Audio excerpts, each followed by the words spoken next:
Welcome back to another episode of 40 Facts About the 40K Universe. I am your host Gershwin and you are watching One Mind Syndicate. Today we continue talking about the Primarchs as we get into the whereabouts of each individual Primarch.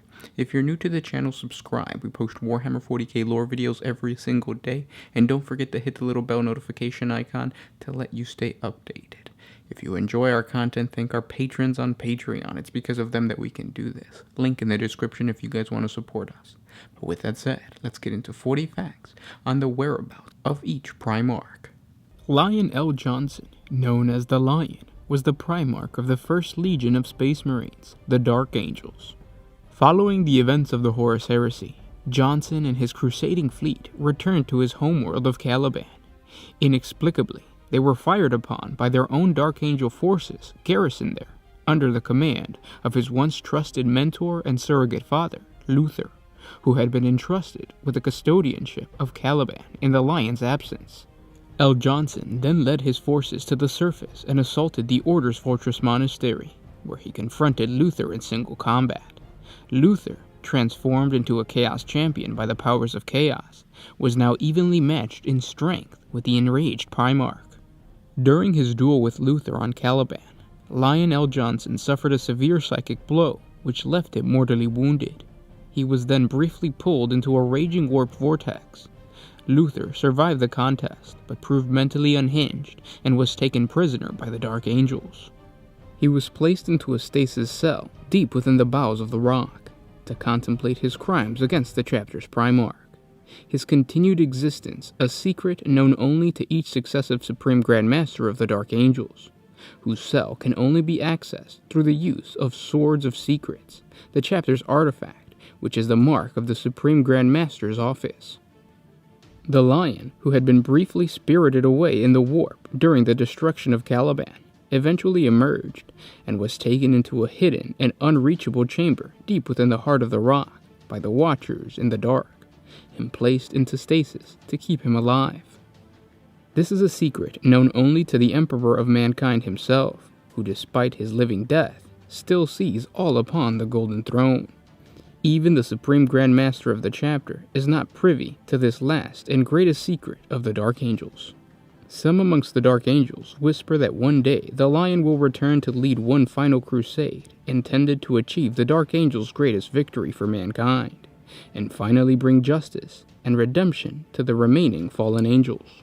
None know that this legend has more truth to it than they realize, or that their lost Primarch now sleeps peacefully at the heart of their own fortress monastery. Jagatai Khan, known also as the Great Khan, was the Primarch of the 5th Legion of Space Marines, the White Scars. 7 years after the end of the Horus Heresy, during the period called the Reformation, when the Imperium was largely guided by the Ultramarines Primarch, Reboot Guilliman, the White Scars adopted Guilliman's Codex Astartes, and the 5th Legion allowed itself to be grudgingly divided into several different successor chapters. In order to contain the outlaws, renegades, and aliens that dwelled within the Maelstrom, and had taken advantage of the disruption caused by the heresy to run amok in the Ultima Segmentum, Reboot Guilliman ordered the surrounding star systems to be reinforced. The White Scars were tasked with the main responsibility of securing the area from their homeworld. According to the writings of the Great Khan of Quanzhou, the White Scars learned upon their return to Chogoris following the end of the heresy that their homeworld and its people had been the target of numerous raids by the Dark Eldar to seize thousands of their people as slaves.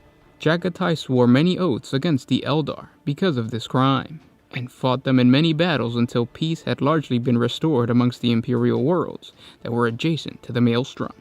Jagatai fought alongside his sons of the White Scars for another 70 standard years following the end of the Horus Heresy, eventually disappearing when he traveled into the Maelstrom, a large warp rift in the Ultima Segmentum that is a somewhat smaller counterpart of the Eye of Terror. Jagatai is believed to have been in pursuit of the Dark Eldar, who had savaged Mundus Planus following the battle of Coruscant V with the First Brotherhood, when he went through a warp gate into the Dark Eldar portion of the Webway, ultimately vanishing forever. Jagatai had been in pursuit of a mighty Dark Eldar Lord, likely the Archon of the Cabal that had attacked Coruscant V, and perhaps even Mundus Planus itself.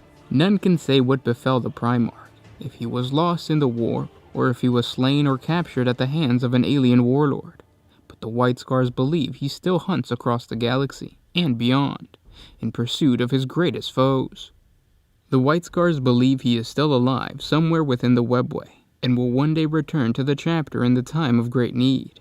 As a result of their Primarch's disappearance, the White Scars hold a particular savage grudge against the Dark Eldar, and will gladly seek out any opportunity to make war upon these savage and terrifying Xenos. The White Scars thus continue to fight in Jagatai's name, destroying the enemies of the Emperor, in preparation for the day when the Great Khan completes his consummate hunt and returns to once again lead his chosen warriors and begin the next great crusade to unify the galaxy. Leman Russ, also known as the Wolf King, is the Primarch of the Space Wolves chapter of Space Marines. No one knows what happened to Leman Russ. Some say he disappeared in the Eye of Terror while searching for his old friend and rival, the Dark Angels Primarch, Lionel Johnson. Others say that to this day he walks disguised amongst mankind, watching over the people of his Emperor and guarding them from the power of chaos. All that is known for sure is that Leman Russ vanished nearly 2 centuries after the Emperor was entombed upon the Golden Throne. All of the Space Wolf warriors and their Wolf Lords, including the Great Wolf himself, was gathered for a feast on Fenris, the holiday known as the Feast of the Emperor's Ascension.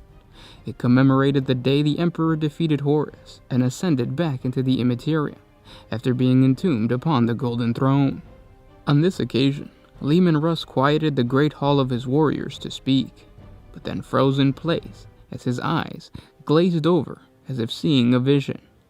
The assembled Space Wolves looked on in horror as their Primarch fell to his knees and called for his Wolf Guard and closest retainers to attend to him, all except the youngest, Bjorn the Fell-Handed. Giving his closest companions his instructions, Russ turned and left the great hall with his bodyguard in tow, leaving only Bjorn behind. The tale of his disappearance is retold every 1,000 standard years by the dreadnought Bjorn the Fell-Handed, the oldest Astarte dreadnought still in service in the entire Imperium. It is believed by some Astartes amongst the Space Wolves that Russ left Fenris and journeyed into the Eye of Terror to find the fabled Tree of Life, a font of uncorrupted warp energy hidden somewhere within the Immaterium that bears fruit that is said to be able to heal the Emperor and restore him to full life. Every standard year after his disappearance, Russ's place was laid out at the same feast. Every year his drinking horn was filled should he return. For 7 long painful Terran years, the Space Wolves waited patiently for their Wolf King to return. But when he failed to do so, Bjorn was elected the new Great Wolf and led the chapter on their first great hunt to search for Russ. The great companies took to their void ships and sailed in separate directions across the Sea of Stars. They sought their lord on many worlds and in many places. They fought battles and overcame monsters, and the tales of their deeds too long to be recounted, except for the All-Winter's Eye, when the Rune Priest gathered to chant the sagas. The Space Wolves sought and they sought, and Bjorn eventually took his search to the Eye of Terror itself. There, Bjorn was mortally wounded and entombed within the adamantium sarcophagus of a dreadnought. Of Russ they found no sign. Eventually they were recalled to Fenris, bearing naught but a few dismal prophecies and the tales of their adventures. Thus the first great hunt ended in failure and in sadness. The second great hunt led to the recovery of Russ's armor from the Temple of Horus on the world of Rudra on the edge of the Eye of Terror. Over the various great hunts in the millennia since, many glorious victories have been won, each hunt beginning when Russ speaks through visions into the minds of the chapter's rune priests, granting his sons his wisdom from time to time, and sending them on their new quest.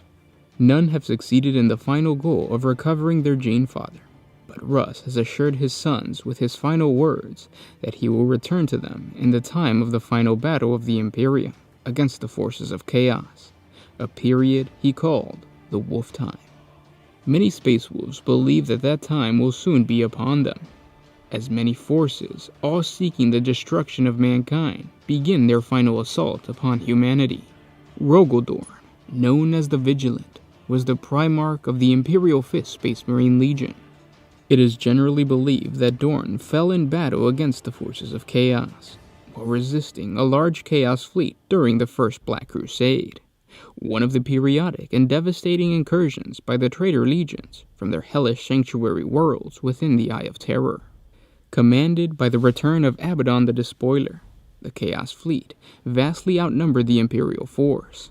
Seeing the importance of attacking the enemy fleet while they were still preparing to invade Imperial space, Dorn relied on hit-and-run attacks until his reinforcement could arrive. Dorn and 3 companies of the Imperial Fist mounted a masterful series of boarding actions against the Crusade's warships, crippling drives and life support systems, and even capturing weapon batteries and turning them against other Chaos vessels. Eventually, however, the enemy cornered Dorn and his warriors as he launched a final attack on the bridge of the Chaos flagship, the Despoiler-class battleship, Sword of Sacrilege. None survived to tell the glorious tale of the Primarch's last stand. It is here that the Imperial records are conflicting.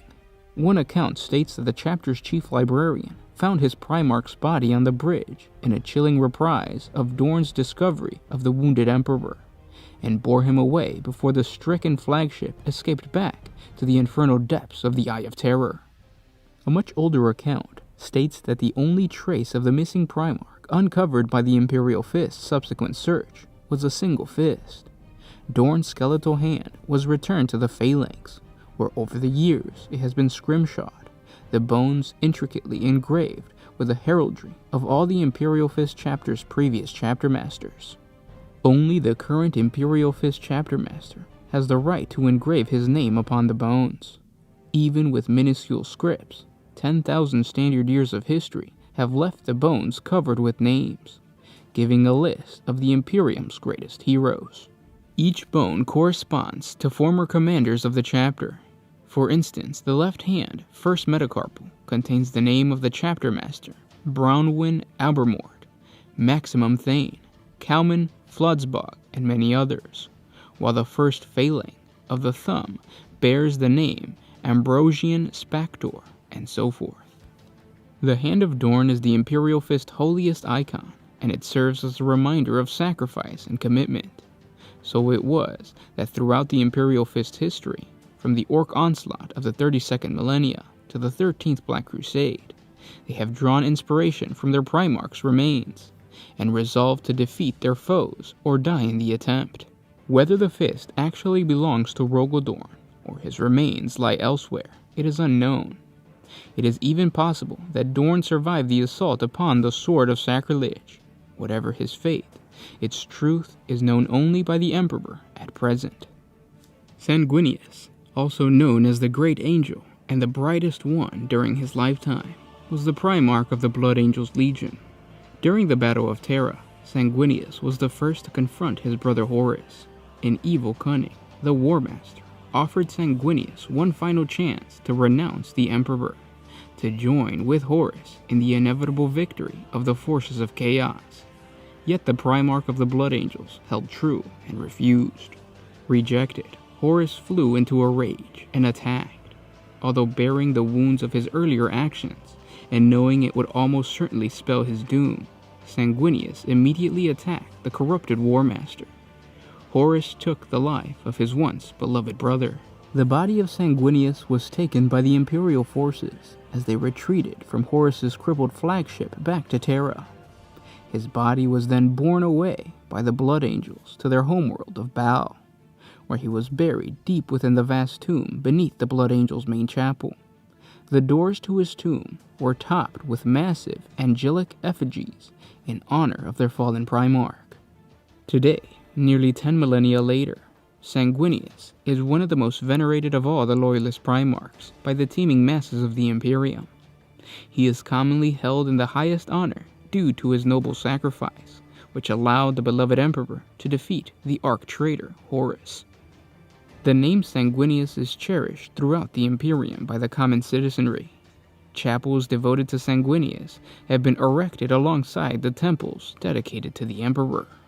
The Primarch is even commemorated on his own sacred day of celebration, called Sanguinella, where the Imperial adepts across the galaxy wear the red badge of Sanguinius on their breastplates to commemorate his sacrifice.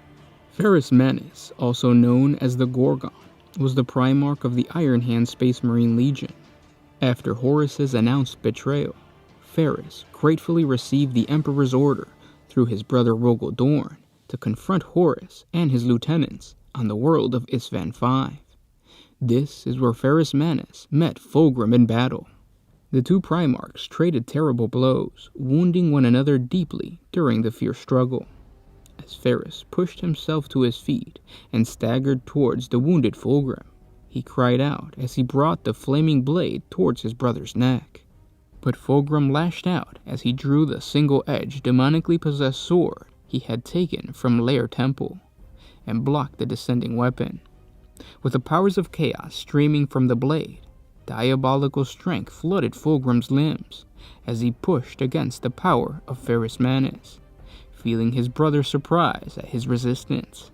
Fulgrim managed to surge to his feet and lash out, his silver blade biting deep into the breastplate of Ferrus's armor, and the Primarch of the Iron Hands cried out, falling to his knees. His weapon slid from his grasp as he gasped in fierce agony.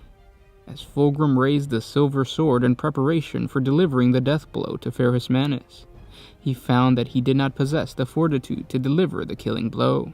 In an instant, he saw what he had become, and what monstrous betrayal he had allowed himself to be a party to. He knew in that eternal moment that he had made a terrible mistake in drawing the sword from the temple, and he fought to release the damn blade that had brought him so low. His grip was locked onto the weapon, and even as he recognized how far he had fallen, he knew that he had come too far to stop. The realization, coupled with the knowledge that everything he had striven for had been a lie.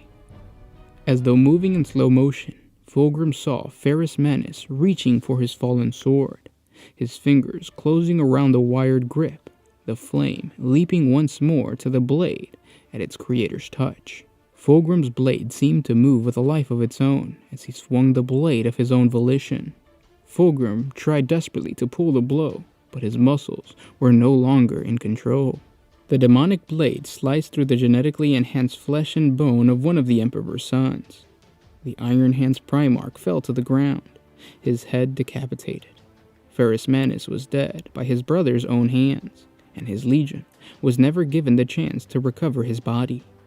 The fate of their Primarch was a mystery to the legion, as his last known position was overrun by hordes of screaming enemy warriors. What became of the great Primarch Ferrus Manus would remain a mystery to the Astartes of the 10th Legion. One particular Imperial legend tells that his wrecked body was rescued and restored, and that he took refuge on Mars, where he resides still, though this is violently refuted by the Iron Hands themselves. Other more realistic accounts tell that Ferrus Manus's body was burned along with the rest of his legion. His head was collected from the dead of the Dropsite Massacre, and presented to Horus Lupercal, who was said to speak to the skull of his former brother as if he was alive. The skull was later under the possession of Abaddon the Despoiler, and is rumored to remain on his flagship. Rubut Gilliman, sometimes referred to as the Avenging Sun, is the Primarch of the Ultramarine Space Marine Legion. Following the Great Scouring, Gilliman and his Ultramarines met the Emperor's Children Traitor Legion at the Battle of Thesla, where his corrupted brother Fulgrim mortally wounded him with a slice to the neck by the Demon Primarch's chaos-tainted blade. So it was the dying Rubut Gilliman who was put into a temporal stasis on the verge of death, and his body placed upon the throne that lay in the Temple of Correction on the Ultramarines' homeworld of Macragge. The Primarch was resurrected during the Ultramar campaign of the 13th Black Crusade by the technical prowess of Archmagos Dominus Belisarius Call and the power of the Eldari god of the dead, Ennead. Soon after, Gilliman launched the Terran Crusade from Macragge through the growing warp instability of the galaxy, as the power of chaos waxed mighty once more with the birth of the Great Rift. After nearly being imprisoned for eternity in the Maelstrom, and then almost slain by his brother, the demon Primarch Magnus the Red on Luna, Guilliman finally arrived on Holy Terra. There he spoke to the Emperor, became Lord Commander of the Imperium, the first among equals on the Senatorum Imperialis, and the de facto ruler of the Imperium. He led the Imperial Defenders, including the Sisters of Silence and the Adeptus Custodes, in throwing back the howling servants of the Blood God that attacked Terra, and came out victorious. In the wake of the Second Battle of Terra, Guilliman launched his massive Indominus Crusade out into the void, determined to throw back the forces of chaos and the Xenos hordes wherever they threatened the worlds of humanity. The Indominus Crusade would reach its end over a century later at the Battle of Rokos. Afterwards, Guilliman would turn his attention to helping his realm of Ultramar defeat the forces of the Death Guard Traitor Legion and the servants of Nurgle in the Plague Wars, driving his traitorous brother Mortarion and the Death Guard Traitor Legions from his region. Vulcan was the Primarch of the Salamander Space Marine Legion. The ultimate fate of the Salamander's Primarch is a matter of much conjecture, for he disappeared many years after the Horus Heresy. Some sources state that Vulcan led his chapter for 3 entire millennia before he departed on some mission he never declared to the Imperium at large, though scant evidence of any of his deeds throughout that age remain. The tale is made all the more mysterious when the fact that Vulcan appeared to have left behind a text called the Tome of Fire, within which he locked the nature and location of 9 artifacts that the Primarch willed to his chapter. It is said that over 1,000 standard years after the events of the Horus Heresy, Vulcan hid these 9 artifacts around the galaxy for his chapter to find, as a test to see if they were worthy of his leadership. Of these 9 relics, 5 have been recovered, 3 of which, the Spear of Vulcan, Khazar's Mantle, and the Gauntlet of the Forge, are wielded by the chapter's Forge Father, Vulcan Histan. 2. The Chalice of Fire and the Eye of Vulcan remain on the Nectarnian moon of Prometheus in the chapter's Fortress Monastery, while the last 4 artifacts, the Engine of Woes, the Obsidian Chariot, the Unbound Flame, and the Sun of Entropy, have yet to be discovered. The Tome of Fire claims that only when all of these artifacts are recovered by the Forge Father of the Salamanders, as 5 now have been, will Vulcan judge the Salamanders sufficiently tempered to have passed the ultimate contest. Then, so the legend states, he shall return to lead the Salamanders in the final war against the enemies of humanity, in accordance with the prophecies written within the chapter's most sacred tome. Corvus Corax, also known as the Raven Lord, was the Primarch of the Raven Guard Legion. After the Horus Heresy, Corax remained unable to forget the growling monstrous aberrations of humanity that he had personally created. When Corax finally managed to rebuild his legion to anywhere near its pre-heresy strength, the Horus Heresy had ended, and Robot Guilliman's Codex Astartes Edicts required that the legion be split into smaller, more flexible 1,000-man units known as chapters. Never again would one man wield the power of an entire Space Marine legion. Knowing that Guilliman's vision was true, Corax grudgingly split his remaining forces into the new, second founding successor chapters. But after pondering for hours as to what should be done to atone for his sins, he decided to administer the Emperor's peace to the remaining aberrant Raven Guard mutants, praying for both their souls and his. Racked with guilt following the execution, Corax locked himself in his personal chambers in the Raven Spire, the Raven's Tower, begging for the recently ascended Emperor's mercy.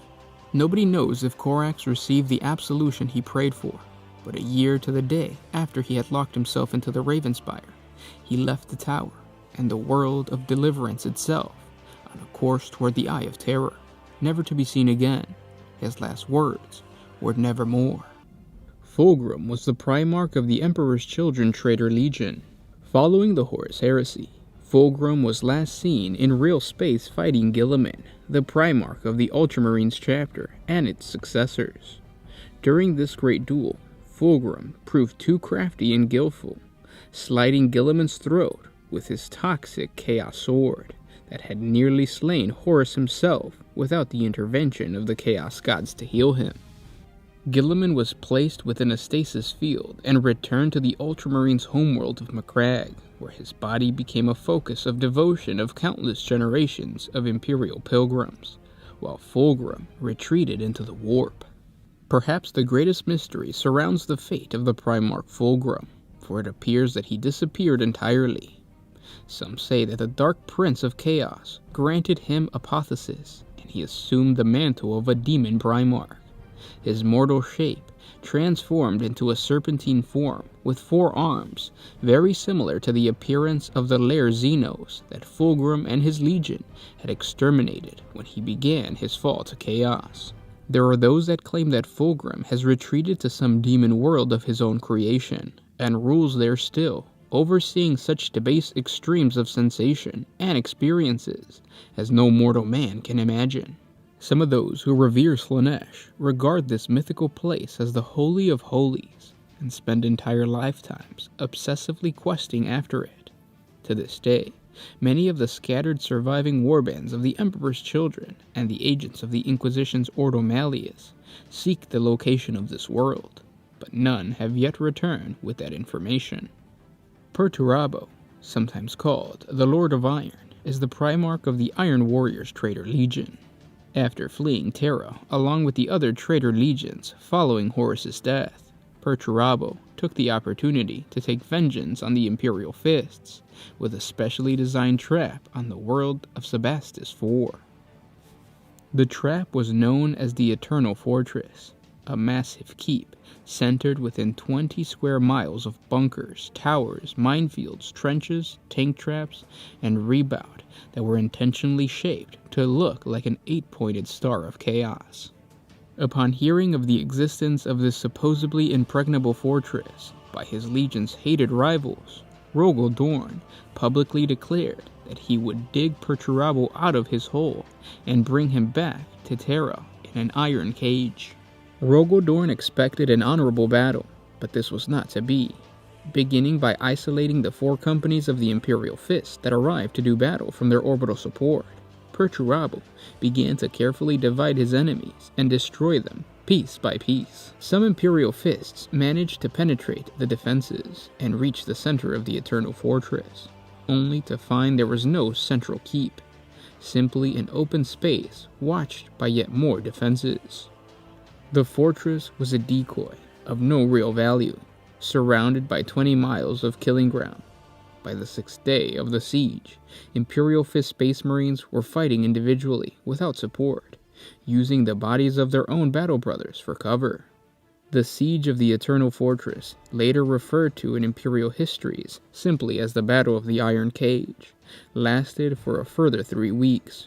Relief came in the form of Guilliman and his Ultramarines, who drove off the Iron Warriors, but the siege left Rogel Dorn a broken man and rendered the Imperial Fist chapter unable to fight for 19 standard years while they rebuilt their forces. The gene seed of over 400 Imperial Fists was captured by the Iron Warriors in the Iron Cage, and later sacrificed to the nefarious purposes of the Dark Gods, an accomplishment of which Perturabo was also finally elevated to the rank of Demon Prince of Chaos Undivided by the rare acclamations of the ruinous powers. Following this victory, the Iron Warriors fled to the Eye of Terror alongside their fellow traitor Marines and secured a new demon world named Medrengard, crafting a terrible demonic fortress where his sons ruled a miserable slave population from vast citadels of iron and stone. Today, Perturabo has become a giant of terrible rages and spontaneous violence. Despite appearing at ease around his subordinates, those who knew him best saw the underlining simmering tensions in the Primarch's body, like a taut cable at the very limit of its tensile strength, ready to strike at a moment's notice. Conrad Kurz, better known as the Night Hunter, was the commander of the Traitor Legion of Chaos Space Marines, known as the Night Lords. After the invasion of Terra by the forces of Chaos and the death of Horus at the hands of the Emperor, the Night Lords did not splinter and flee into the Eye of Terror like the rest of the Traitor Legions. Instead, they continued to attack the Imperium in its eastern fringes. However, their tactics seemed to change.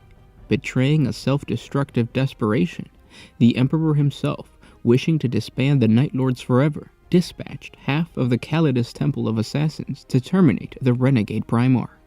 Legend has it that a lone agent named Mishan was purposefully allowed to infiltrate the Legion's lair and confront the fallen Primarch, now a naked and hunched monster. Before his death, Mishan's video log recorded the Night Hunter's enigmatic last words. "Your presence does not surprise me, assassin. I have known of you ever since your craft entered the eastern fringes. Why did I not have you killed? Because your mission and the act you're about to commit proves the truth of all I have ever said or done. I merely punish those who have wronged, just as your false emperor now seeks to punish me. Death is nothing compared to vindication." The final remembrance of Conrad Kurz is of mad, black eyes and a cruel, lipless smile, aware that his horrific vision had all come to pass. The video log of the event then shows Mishan leaping forward at the Primarch. However, the kill was never confirmed, as the video feed cuts out right before the fight ensued. It is believed that the Night Hunter allowed himself to be killed. He saw himself as a murderous and corrupt villain, the very thing he sought to destroy.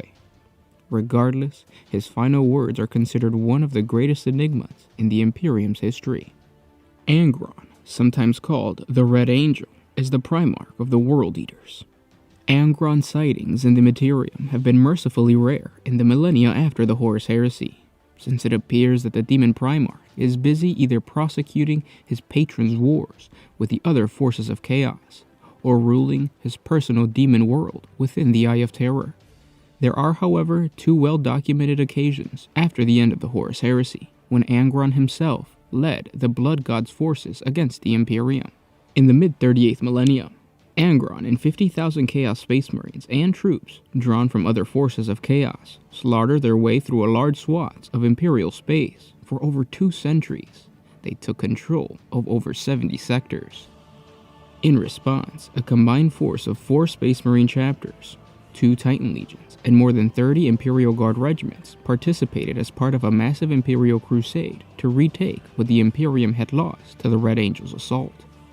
90% of the territory that had been lost to Angron's forces was eventually recovered by the Imperium's defenders. This protracted campaign is known in Imperial archives as the Dominion of Fire. Angron had spent much of the 10 millennia following the Horus Heresy attempting to restore some level of unity amongst the divided warbands of what had once been his legion. Then the emergence of the Devourer of Stars, a massive space hawk into orbit around Angron's demon world, provided just the opportunity he had been looking for to recreate some semblance of common purpose for his scattered legion. The Space Hawk proved sufficiently large enough to carry large numbers of chaotic troops into real space. This is how the forces of chaos unexpectedly emerged from the warp aboard the Space Hawk in the Armageddon system. The arrival of Angron at Armageddon probably had nothing to do with Angron's own desires. Rather, the location was determined by the chaotic currents of the warp, which sent his Space Hawk to Armageddon, possibly at the whim of Khorne, if there was any intent behind the Hulk's course at all. Busy containing an already big rebellion, the Imperial forces were caught by surprise when a Space Hawk, the Devourer of Stars, suddenly emerged from the warp in the Armageddon system. On board the Devourer of Stars, the demon Primarch Angron led millions of Chaos cultists known as the Children of the Sanguinary Unholiness and the 12, the Kror Praetorians, the 12 strongest demons of Khorne, whose lives and deeds most pleased their wretched blood god. Chaos Space Marines from the World Eaters Legion and hordes of other demonic creatures dedicated to the blood god also poured from the Space Hawk onto the surface of Armageddon and swept across the land. Unknown to the forces of chaos, the great company of Space Wolf Astartes, led by the chapter's Great Wolf Logan Grimnar, had been assigned to the defense of this sector of the Imperium, and they moved quickly to provide aid to the beleaguered defenders as soon as they received the astropathic distress message from Armageddon, describing the chaotic invasion of the Hive World. Huge battles erupted, many of which led by Angron himself. but ultimately reinforcement from the Grey Knights were able to defeat the Demon Prince, hurling his spirit back into the warp from where he could not return for over 100 Terran years. Mortarion, also known as the Death Lord, was the Primarch of the Death Guard Space Marine Legion. Within the Eye of Terror, Mortarion was elevated to become a Demon Prince by Nurgle, and given control of a demon world, now known as the Plague Planet, which he molded into a new and despicable form, making it a virtual copy of Barbarous, placing himself in his adoptive father's position as its chief tyrant. Mortarion descends upon the battlefield on wings of tethered leather, diseased and corrupted, made monstrous in form by the warping powers of chaos. Mortarion is a twisted angel of death, driven by hatred and bitterness. He brings decay, sickness, despair, and fear to all those who witness his dark majesty. During the Battle of Cronovan, Mortarion slew Garonitin, the Supreme Grand Master of the Grey Knights chapter. In his place, the Grey Knights elevated the hero, Kaldor Drago, amidst the din of the battlefield, and Drago immediately vowed vengeance against the Demon Primarch. Alone and unaided, Drago smashed his way through Mortarion's bodyguards of Plague Marines, struck the ancient Primarch to the ground, and carved Garonitin's name on the Demon Prince's diseased heart. Though Mortarion ultimately escaped, it would be many long Terran years before he could enter the mortal realm once more. Drago's insult would not soon be forgotten, as the Demon Primarch vowed his vengeance against the upstart mortal. In the year 999 of the 41st millennia, upon a far-flung hellworld, Mortarion received word that his brother Guilliman had awakened. Mortarion raged a cold and virulent storm of anger whirling around him until its echoes in real space seeded 7 new and terrible plagues upon the luckless Imperial worlds. Mirrored amid plans that were nearing fruition, the Demon Primarch of the Death Guard could not yet act to strike at Guilliman. Instead, as he stared with glowing eyes across the mist parade grounds of his plague planet, and the massed ranks of Death Guards that assembled, Mortarion vowed that he would render Guilliman and his empire to rot soon enough. With the blackness of the Noctis Eterna descended Mortarion. He led his army into the fabled realm of Ultramar.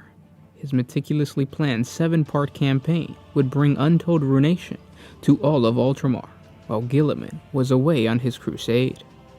When Guilliman returned from his galaxy-spanning Indominus crusade, tactically, Mortarion and his fellow commanders now found themselves evenly matched.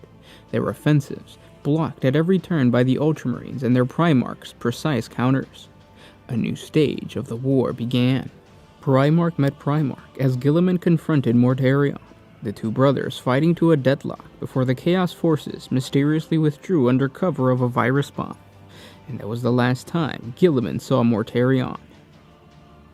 Magnus the Red, known as the Red Cyclops, was the Primarch of the Thousand Sons Traitor Legion. After the Emperor defeated Horus on his flagship, the Vengeful Spirit, at the end of the Battle of Terra, and the Traitor Legions fled from Terra, Magnus and the Thousand Sons returned to the demon world that Tzeentch had prepared for them within the Eye of Terror. They called it the Planet of the Sorcerers. During the 32nd millennia, Magnus the Red was determined to have his revenge for the devastation of his homeworld of Prospero at the hands of his former brother Primarch, Lemanruss, and his legion. He devised a cunning plan to lure the Space Wolves into a trap, in what became known as the Battle of the Fang. This was in order to enact his final vengeance against them. Magnus was bailed to trick the Space Wolves into attacking the planet of Gangava, and while busy fighting a strong garrison of Magnus' allies, the Legion fleet of the Thousand Sons and their chaotic levies appeared in orbit over Fenris. The bulk of the Thousand Sons were prepared to descend upon the Space Wolves' homeworld and level the Fang itself. The real reason behind the retaliation strike was not simply to strike at the Space Wolves out of revenge, although most of Magnus' legion were led to believe this, but to prevent the Space Wolves from successfully creating any successor chapters. To the Demon Primarch, preventing the creation of a new successor of Lemanruss was a goal without prize, and so what remained of his Thousand Sons Legion would be sacrificed, if need be, to put an end to the Space Wolf's dream. Overcome with fury and shame at his folly, the great wolf Herrick Ironhelm immediately took ships to Fenris. bringing the might of the Space Wolves with him. Finally, on the upper slopes of the Fang itself, the Great Wolf met Magnus in battle on the final day of the siege. The Great Wolf pummeled the injured demon Primarch with his power fist, hitting him again and again, smashing him against the rocks of the Fang's flanks. Magnus cried out, a cry of pain that had not been heard since Lemonrus had mortally wounded his first body on Prospero 1,000 years before. For a moment it looked like Magnus had lost the will to fight. He absorbed the punishment, his back arching against the cliff. But then he began to remember himself. Even now, even after enduring so much, having absorbed so much pain, his essential strength, the core of fire that fueled him, remained invalid. The Great Wolf was driven back towards the edge and beaten down to his knees. The demon Primarch had proved to be too powerful for him, and Magnus slew Herrick, but not before taking a terrible wound himself. Magnus took some small consolidation in his legion's defeat, for ultimately he had achieved his primary objective. Magnus the Red personally destroyed the Space Wolf's gene laboratories within the Fang. Years later, Magnus was made aware of the resurrection of his brother Guilliman, and contrary to Mortarion, Magnus gave a blooming laugh of utter delight, like a fortune-teller who flips the final tarot card and gains sudden insight. The Crimson Knight saw now before him a path of glorious fate, where before he had seen a wilderness of confusion. Magnus the Red caught Guilliman and his army on their way to Terra, and with a booming incantation, Magnus enacted a well-prepared spell. Etheric tendrils clamped tight around the starships of the Terran Crusade, and with a vast convulsion wreck, dragged them deep within the raging heart of the Maelstrom. Chaos forces successfully assaulted the Terran Crusade fleet inside the warp, ultimately forcing the Imperials to surrender. Guilliman and his forces were imprisoned aboard the Blackstone Fortress. But the Imperials were freed from their cells aboard the massive alien Starfort by the intervention of the Harlequin Shadowseer, Slyndri Violwalker, and the fallen angel Cypher, in return for Guilliman's promise to allow Cypher an audience before the Emperor. But this was Magnus's plan all along. He knew Guilliman, once freed, would travel to Terra via the long-forgotten webway portal that led directly to the Imperial Palace. Magnus would travel with them and attack the Imperium at its core. Luckily, Guilliman realized his brother's plot, and instead used another path that led to Luna, Terra's only natural moon. On Luna, Magnus the Red battled Guilliman and his forces, but ultimately was bested by the combined force of Guilliman, the Sisters of Silence, and the Harlequins. Magnus was not slain. He now quietly builds up his forces on the planet of sorcerers, which is now restored to real space. The Crimson King knows that he will soon have another opportunity to lay low the Imperium that had betrayed him and destroyed all he once loved. Horus Lupercal was the Primarch of the Luna Wolf's Legion. The tragic tale of Horus does not end with his death aboard the Vengeful Spirit. His body was enshrined on the demon world of Malium, that the sons of Horus claimed for their own within the Eye of Terror after they fled Terra at the end of the heresy. Horus's corpse resided there for several hundred years in the early 31st millennium, before the body was stolen by the corrupt apothecary Fabius Bile and the Emperor's Children Traitor Legion during the Slave Wars. They wanted to clone the body of the War Master to bring Horus back to life so that he might lead the traitor legions once more in an attempt to conquer the Imperium. But Abaddon, the former first captain of the 16th Legion, reasserted his control over the entire legion, proclaiming himself Horus's successor.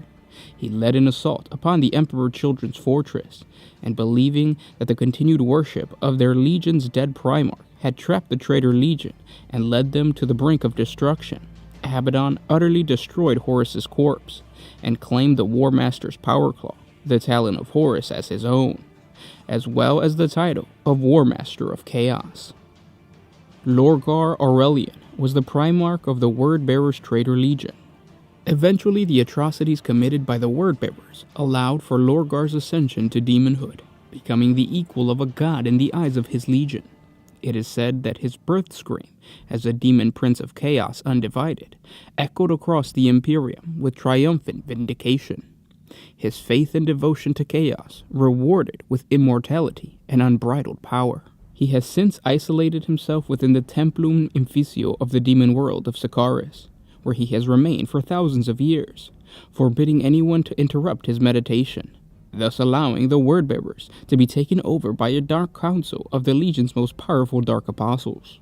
Alpharius Omegon, also known as the Hydra, was actually two twin Primarchs that led the Alpha Legion.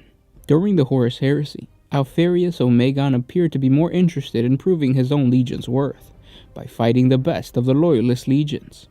That became his downfall when Alpharius encountered Rogodorn during the Battle of Pluto. The two Primarchs fought one another in an epic life-or-death duel. Lord Dorn finished off Alpharius with a deadly chop of his mighty chainsword into the top of his skull. With the death of their Primarch, the Alpha Legion fleet withdrew and retreated from Pluto. At the moment of his twin Primarch's death, Omegon sensed the death of his sibling, and like he had done so many times before, Omegon immediately took upon himself his brother's name, and permanently assumed the mantle of the Primarch of the 20th Legion. In the aftermath of the Horus Heresy, the Alpha Legion did not retreat to the Eye of Terror like the other traitor legions. Instead, they moved on to the Galactic East, following new objectives for their own plot. Whether or not being brought to battle with the Ultramarines was one of these objectives is unknown, but it occurred all the same. It was on the world known as Escrador that Alpharius and Guilliman would meet for the last time. Believing that Guilliman would adopt his standard deployment procedure, as later outlined in the Codex Astartes, Alpharius was surprised by the Ultramarines, as a splinter force, including their Primarch, made a quick strike at the Alpha Legion's headquarters. Alpharius was reportedly happy with such a development, as it allowed him to demonstrate the superiority of his flexible and unexpected military strategies over the notoriously precise, methodical, and perhaps even tactical Ultramarines. Both Primarchs met in combat, and Alpharius was killed, believing the combat over, for what Astartes Legion could ever survive the loss of their Primarch in battle. The Ultramarines were taken by surprise by the remaining elements of the Alpha Legion when they struck back a day later. Ultramarines who had launched the assault on the Traitor Legion's headquarters were attacked so mercilessly that by the time they had returned to the main body of the Ultramarine force, their casualties were almost total. After a week of constant fighting and heavy losses, the Ultramarine strike force managed to reunite with their main elements and quickly evacuated the planet. Even though they had lost their Primarch, the Alpha Legion had soundly beaten the Ultramarines, who proceeded to bombard their foe's position from orbit. It should be noted, however, that Alpharius and Omegon's death is still considered suspect even by the Ultramarines, and one or both Primarchs may still be at large. And those were 40 facts on the whereabouts of each Primarch. I hope you guys enjoyed this video. If you did, thank our patrons on Patreon. It's because of them that we can do this. Link in the description if you guys want to support us. Now, this is another video of one of the videos that we're kind of putting together to make longer videos for you guys to watch while you paint. That way you don't have to switch through different videos or go to different playlists. You just have one video. You can sit there and then watch it and paint your minis while you listen. So I hope you guys enjoyed the video. If you guys have any questions about the Primarchs, anything that you guys would like us to create a video about regarding the Primarchs, comment down in the comment section below. And yeah, talk to you guys tomorrow. This was Gersh1 with One Mind Syndicate signing out. Always used